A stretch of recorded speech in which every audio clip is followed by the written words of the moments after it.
Acabamos de vivir unha nova xornada reivindicativa exitosa nas rúas da Louriña.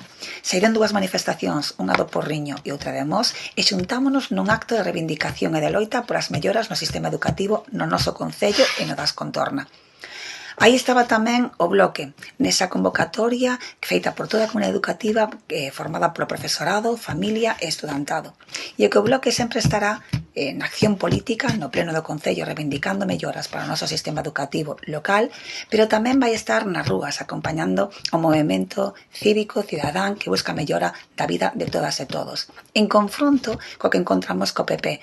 Tanto na Xunta de Galicia como no Concello do Porriño están demostrando que as políticas sociais non son unha prioridade.